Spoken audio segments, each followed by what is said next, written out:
안녕하세요. 저는 오랫동안 불교 철학과 수행 이야기를 전해온 한국인 유튜버입니다. 오늘은 오래전 비아리성에서 전해 내려오는 이야기를 여러분께 들려드리고 싶습니다.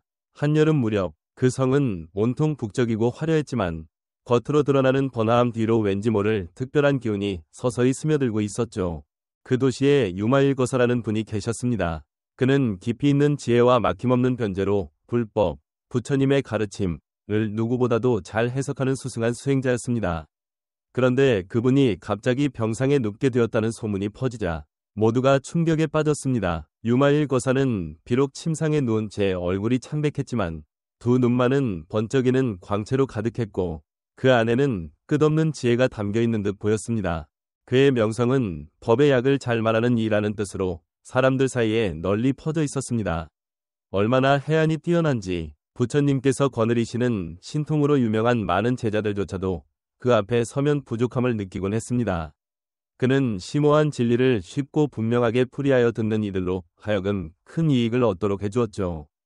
그런데 이번에 유마일거사가 병을 얻었다는 이야기가 퍼지자 비아리성 전체가 술렁였습니다. 사람들은 그가 왜 병을 얻었는지 혹은 이 병이 어떤 의미를 갖는지 궁금해했습니다. 자비로운 부처님께서 제자들에게 유마일거사의 병세를 살펴보라 라고 권유하셨으나 신기하게도 아무도 나서지 않았습니다. 오랜 기간 계율과 가르침을 잘 지켜온 아라한들조차도 갖가지 핑계를 대며 피했습니다. 그 모습을 본 부처님께서는 자비로운 미소를 지으셨습니다. 사실 부처님께서는 유마일거사가 이번 병을 통해 더 깊은 가르침을 전하고자 함을 알고 계셨던 것이죠.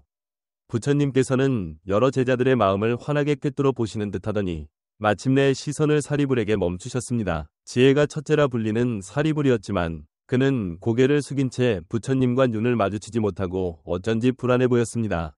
사리불의 머릿속엔 지난번 유마일거사와 나누었던 대화가 떠올랐습니다. 어느 날 시끄러운 장터 한복판에서 사람들로 가득 찬 소란스러운 분위기 속에서도 유마일거사는 아무 일도 없는 듯 고요히 앉아 있었습니다. 그 모습을 본 사리불은 이해가 되지 않아 다가가 말렸습니다. 거사님, 수행이란 고요해야 합니다. 이런 소란스러운 곳에선 마음을 차분히 가라앉히기 어려우니 조용한 곳에서 정진하셔야 하지 않을까요? 그러자 유마일거사는 눈을 천천히 뜨며 사리불을 향해 말했습니다. 존자여, 번뇌가 잠잠하면 그곳이 곧 적막한 곳입니다. 만약 마음이 어지럽다면 깊은 산중 암자에 있어도 그곳은 진정한 고요가 아니지요. 고요한 환경에만 매달리는 것도 일종의 번뇌입니다. 이 한마디가 마치 맑은 하늘의 벼락이 치는 듯 사리불의 마음을 울렸습니다. 말문이 막힌 사리불은 반박할 수 없었습니다. 그 순간 유마일거사가 지적한 수행의 본질, 즉 마음이라는 핵심을 그는 표저리게 느꼈습니다. 진정한 고요와 평온은 바깥 안경이 아닌 내면에서 오는 것이며 내면에 번뇌가 가득하면 아무리 조용한 곳에 있어도 소용없다는 것이었죠. 사리불뿐 아니라 목걸련 역시 은근히 안도했습니다. 그는 자신이 지난번 유마일거사의 집에서 겪었던 부끄러운 기억을 떠올렸기 때문이죠. 그날 그는 유마일거사를 찾아가 속세의 인연을 끊고 출가 수행을 해야만 참된 해탈을 얻을 수 있다는 식으로 조언하려 했습니다. 하지만 유마일거사는 도리어 물었습니다. 대덕이여, 지금 말씀하신 그 법이 세간의 법입니까? 아니면 출세간의 법입니까? 그리고 그것이 집 안에 있는 것입니까? 아니면 집 밖에 있는 것입니까? 만약 마음이 둘로 갈려 구분하기 시작한다면 그것이야말로 집착입니다. 어딘가를 떠났다고 생각하는 것 또한 망상에 불과하죠. 이 질문에 목걸련은 얼굴이 뜨거워졌습니다. 정작 자신이 출가라는 개념에 집착하고 있었음을 깨달았기 때문입니다. 진정한 떠남은 몸이 아니라 마음의 문제입니다. 마음이 집착에 묶여 있다면 비록 절에서 지내더라도 진정한 해탈을 얻을 수 없고 마음이 이미 자유롭다면 세속 한복판에 있어도 여유롭고 자제할 수 있다는 뜻이었습니다. 이렇게 모두가 잠잠해진 순간 부처님께서 입을 여셨습니다. 문수보살이여, 그대가 유마일거사의 병을 살펴보라.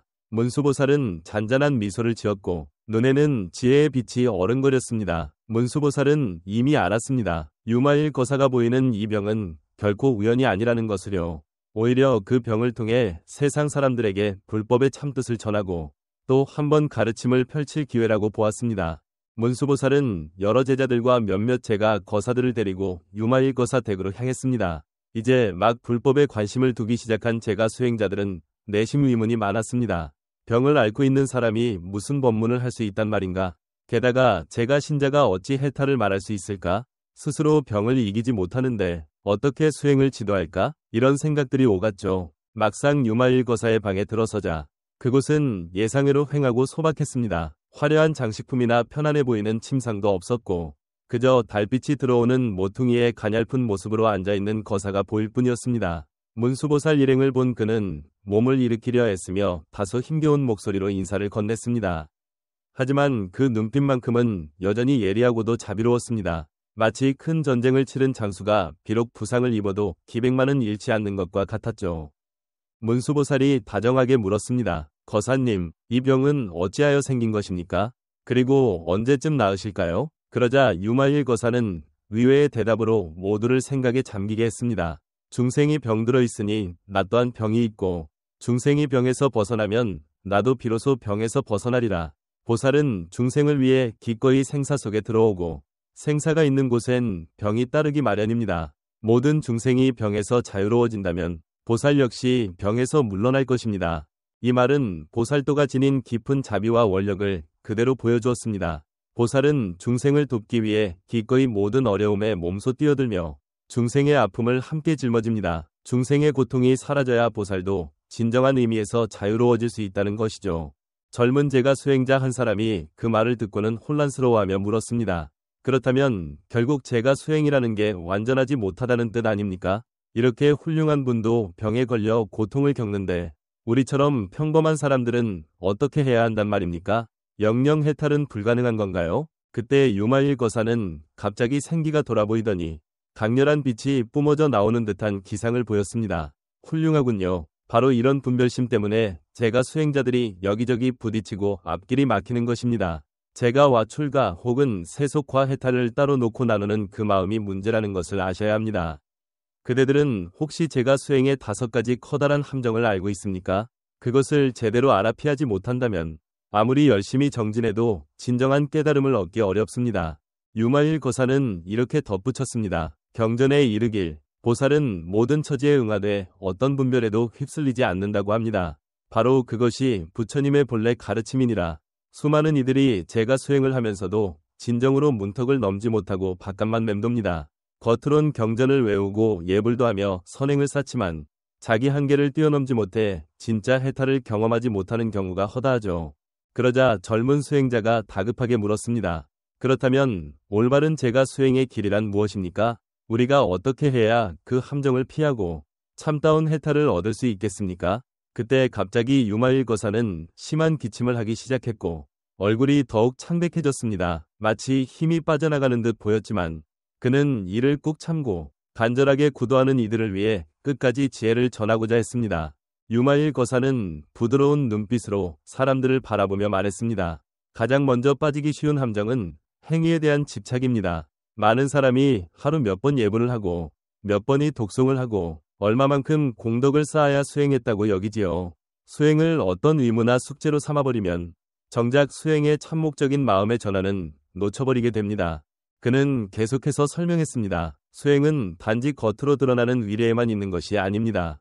더 중요한 것은 내 마음이 어떻게 변하고 있는가 하는 점이죠. 만약 외형적인 예불과 독송에만 매달리고 내면을 제대로 살피지 못한다면 아무리 많은 형식을 갖춰도 해탈을 얻기 어렵습니다. 바로 그때 문수보살이 미소 지으며 고개를 끄덕였습니다. 경전에도 이르길 부처도 구하지 말고 법도 구하지 말고 대중도 구하지 말라고 합니다. 왜냐하면 법이란 원래 찾을 수 있는 대상이 아니기 때문이죠. 그것은 우리 마음 안에 본래부터 깃들어 있습니다. 문수보살은 말을 이었습니다. 진정한 불법은 우리가 밖에서 찾아야 할 어떤 대상이 아니라 이미 우리 마음속에 있는 근본 자성입니다. 그 사실을 외면한 채 수행을 수행답게 하는 행위만을 쫓으려 들면 언제까지나 참뜻을 놓치고 말 것이지요. 유마일 거사는 고개를 끄덕이며 이어갔습니다. 두 번째 함정은 분별하는 마음에 빠지는 것입니다. 이것이 마치 짙은 안개처럼 사람들의 시야를 가려버려 본질을 볼 수 없게 만들지요. 그리고 아까 질문했던 젊은 제가 수행자를 향해 다시 말했습니다. 당신이 방금 말한 제가와 출가위 구분, 번뇌와 보리위 구분, 병고와 수행위 구분이 바로 그 예입니다. 이런 식으로 모든 것을 나누고 갈라놓는 한 사물의 진정한 실상을 보지 못합니다. 이어지는 설명에서 그는 사실 제가와 출가도 수행의 형식일 뿐이지 그 둘이 본질적으로 다르지 않다고 강조했습니다. 번뇌와 깨달음 역시 둘이 아니면 병고와 정진도 반대되는 것이 아닌 서로를 돕는 관계라는 것이었습니다. 그 모든 차이를 따지고 본래 하나인 것을 둘로 만들어내면 결코 해탈을 경험할 수 없지요. 젊은 제가 수행자는 머리를 숙이며 깊은 깨달음을 얻은 듯했습니다. 예전에는 출가자가 되어야만 진정한 해탈을 얻을 수 있다고 믿었지만 이제 그게 아니라는 점을 깨닫게 된 것입니다. 그 시각 유마일 거사의 목소리는 한층 단단해졌습니다. 세 번째 함정은 이익만을 바라는 마음입니다. 어떤 사람들은 건강을 위해, 어떤 사람들은 가정의 평화를 위해, 또 어떤 사람들은 사업의 성공을 위해 수행을 하곤 합니다. 이처럼 수행을 단지 수단으로 삼는 마음은 본질을 잃게 만듭니다. 유마일 거사는 진지하게 덧붙였습니다. 수행의 진짜 목적은 생사윤회를 근본적으로 끊고 진정한 자유와 행복을 얻는 것입니다. 세속의 이득은 잠시 우리를 위로해 줄 수 있을지 몰라도 영원하지 않습니다. 만약 그 이득에만 집착한다면 수행의 본질에서 멀어지고 말겠지요. 문수보살이 조용히 물었습니다. 그렇다면 우리가 세속적인 이익에 흔들리지 않고 순수한 마음으로 정진하기 위해서는 어떻게 해야 합니까? 유마일 거사는 이렇게 답했습니다. 모든 것은 인연 따라 생긴 것들이므로 실제로 고정된 나 내 것이 없습니다. 인연의 흐름을 꿰뚫어 본다면 어느 것에도 집착할 이유가 없어지지요. 그렇게 되면 우리는 비로소 진정한 정진을 할 수 있게 됩니다. 이어 그는 네 번째 함정으로 신통에 대한 집착을 언급했습니다. 일부 수행자들은 신비한 체험이나 빛을 보는 현상, 혹은 각종 영험한 기적에만 마음을 쏟습니다. 그것을 곧 수행의 목표로 삼아버리죠. 하지만 그런 신통은 잠깐 나타났다 사라지는 것이니 진정한 해탈의 답이 되지 못합니다. 그는 신통이 있더라도 그것을 다룰 지혜가 없으면 참다운 자유를 누릴 수 없다고 말했습니다. 진정한 수행은 우리의 내적 통찰과 지혜를 기르는 것입니다. 신통은 그저 하늘을 날아가는 새의 그림자처럼 한때 스쳐 지나갈 뿐입니다. 반면에 지혜는 마치 든든한 대지처럼 우리를 영원히 지탱해 주죠. 바로 그때 모두는 유마일 거사의 안색이 전보다 훨씬 좋아진 것을 알아차렸습니다. 마치 병이 조금씩 가벼워지는 것만 같았죠. 이것이 곧 불법의 신비가 아닐까 하고 사람들은 내심 감탄했습니다. 마지막으로 유마일 거사는 다섯 번째이자 가장 중요한 함정인 깨달음에 대한 잘못된 생각을 지적했습니다. 깨달음이란 먼 미래에나 가능한 어떤 특별한 경지라고 여겨서 미리부터 포기하거나 너무 동경만 하면서 현실과 동떨어지게 바라보는 경우가 많습니다. 깨달음을 저 멀리 있는 꿈같이 생각하면 정작 당장의 마음을 돌보지 못하고 수행 자체가 막연해져 버리지요. 그는 깨달음은 언제나 지금 이 자리에 달려있다고 설명했습니다. 과거와 미래를 붙잡지 않고 지금의 생각과 지금의 느낌을 온전히 알아차릴 수 있다면 이미 그 순간이 깨달음의 문을 두드리는 것입니다. 지나간 일과 아직 오지 않은 일에 매달리지 않고 현재 이 순간에 마음을 머물게 하면 그곳이 바로 해탈의 문이 될 수 있죠. 문수보살은 훌륭합니다. 이것이야말로 유마일 거사가 설해주신 불이법문이군요. 만일 누군가 이 가르침을 제대로 듣고 이해한다면 참된 자유를 얻을 것입니다. 라며 칭찬을 아끼지 않았습니다.